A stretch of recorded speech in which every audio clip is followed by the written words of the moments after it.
Olá, irmãos! Saúdo cada um de vocês com a graça e a paz do nosso Senhor Jesus Cristo, amém? Olha, irmãos, meu nome é Miriam Anita e eu tô aqui para a gente estudar um texto da irmã Carol Viel. O nome é Sua Vida Não Existe para Você. Esse texto foi escrito para o Manancial, que é um livro publicado pela União Feminina Missionária Batista do Brasil, que oferece para a gente mensagens escritas através da palavra de Deus, que é a Bíblia, com o objetivo de inspirar, confortar, fortalecer e edificar espiritualmente a sua vida, a minha vida. Então, vocês sabem, eu não escrevi o texto, foi a irmã Carol Viel. O que eu vou fazer? Vou fazer o devocional com vocês. Vou ler e contar aquilo que eu entendi, tá bom? Então, eu peço que vocês compartilhem aí com outras pessoas, aqueles que creem em Jesus e aqueles que não creem, para que possam ser realmente fortalecidos, edificados, inspirados, enfim. É a nossa missão como missionários urbanos, tá bom? Vamos orar? Ó Jesus, nós te agradecemos a oportunidade de estarmos aqui, agradecemos por nos dar essa responsabilidade de compartilhar a tua palavra. Obrigada, Jesus, que nós possamos compreender que a nossa vida não é nossa, a nossa vida é tua e que nós temos que viver para ti. Obrigada, agradecemos em teu nome, Jesus. Amém. Irmãos, vamos ler lá João, capítulo 20, do 19 ao 23. E diz assim, ó, é quando Jesus aparece aos discípulos. Chegada, pois, a tarde daquele dia, de que dia, né? O dia da ressurreição. O primeiro da semana, e cerradas as portas onde os discípulos, com medo dos judeus, se tinham ajuntado, chegou Jesus e pôs-se no meio deles e disse, paz seja convosco. E dizendo isto, mostrou-lhes as suas mãos e o seu lado, de sorte que os discípulos se alegraram vendo o Senhor. Disse-lhes, pois, Jesus outra vez, paz seja convosco. Assim como o Pai me enviou, também eu vos envio a vós. E havendo dito isto, assoprou sobre eles e disse-lhes, recebei o Espírito Santo. Aqueles a quem perdoardes os pecados lhes serão perdoados, e aqueles a quem os retiverdes lhes são retidos. Que responsabilidade, hein, irmãos? Bom, então, depois de Jesus ter sido crucificado, os discípulos ficaram morrendo de medo e se esconderam. Bom, e por que eles se esconderam, né? Porque eles estavam não só com medo, mas desesperados, estavam confusos. E eles achavam assim, bom, o que fizeram com Jesus vão fazer com a gente também. Então, eles estavam com medo de ser morto, de ser preso pelas autoridades religiosas judaicas e também pelas autoridades romanas, né? Porque eles tinham acabado de testemunhar lá como Jesus foi brutalmente assassinado. E eles achavam assim, bom, os próximos somos nós. Estavam desesperados. Por quê? Porque eles estavam super desiludidos. Eles tinham depositado toda a sua esperança em Jesus como Messias, acreditando que ele ia restaurar o reino de Israel, mas a crucificação tinha acabado com todas essas expectativas. Então eles largaram tudo, seus empregos, suas famílias para seguir Jesus, e agora, olha, ele estava mortinho da silva e crucificado. Estavam confusos. Por quê?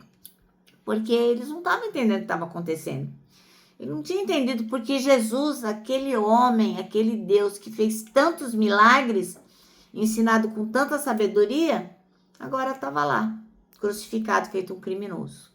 E aí, logicamente, os discípulos estavam enlutados, porque medo, desespero, confusão, tudo isso era por quê? Porque Jesus tinha morrido. Eles haviam perdido o seu mestre, o seu amigo e a sua maior inspiração. E essa fuga aí dos discípulos lembra também outras pessoas, o casal, o primeiro casal que fugiu lá no Éden, quando cometeu o primeiro pecado. E por causa deles a gente já nasce em pecado, né? Mas Deus é tão maravilhoso que ele olha com compaixão, assim como olhou para Adão e Eva, olhou para os discípulos, olha com compaixão para nós, sempre que estamos fugindo por algo que fizemos de errado. E Jesus, mais uma vez, o que ele faz? Ele vai até os discípulos para lembrá-los da missão que eles faziam parte. Jesus olha para eles e traz uma fala de esperança e conforto. Ele fala lá no versículo 21, que a paz esteja com vocês. Assim como o Pai me enviou, eu também envio vocês. Então, gente, a paz que Jesus dá pra gente, a paz que Jesus oferece, existe para quê? Só pra gente ficar lindo, deitado na rede, tô em paz? Não.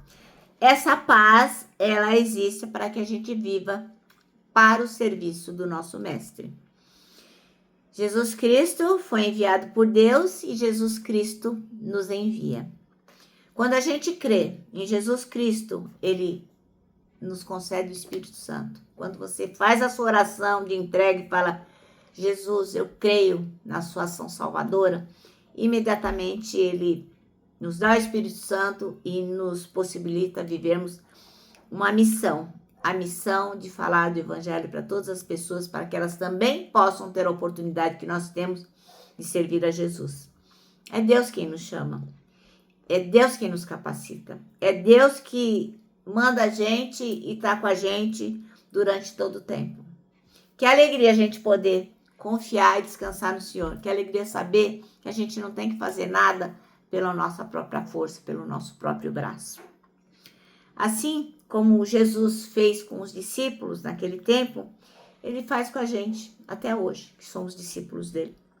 Ele continua vindo ao nosso encontro, Ele continua cheio de compaixão, chamando a gente para sair do esconderijo do pecado e fazer parte daquilo que Ele está fazendo no mundo. Ele lembra a gente do nosso propósito e nos oferece aquilo de que precisamos para cumprir esse propósito. Jesus não larga a gente aí numa missão sem nos dar condições. Ele nos capacita e nos acompanha. Amém? Bom, irmãos, o nosso manancial termina assim, ó. Que o nosso desejo seja viver para a glória de Deus, em obediência ao chamado dele. Isso alegra muito o meu coração. E a minha oração é que realmente eu possa viver os propósitos de Deus. E você, tem orado assim? Bom, irmãos, agora eu vou terminar e vou deixar aqui meu abraço de urso. Um abraço que eu deixo todo dia, ó. Lembrando que para você como eu, que sabe que a nossa vida não existe só pra gente, mas para servir, para falar do Evangelho, para a glória de Deus, para nós o abraço e o acolhimento dá super, super certo. Lembra também do versículo deste ano, que é Salmo 25, versículo 12, que é assim: quem é o homem que teme ao Senhor?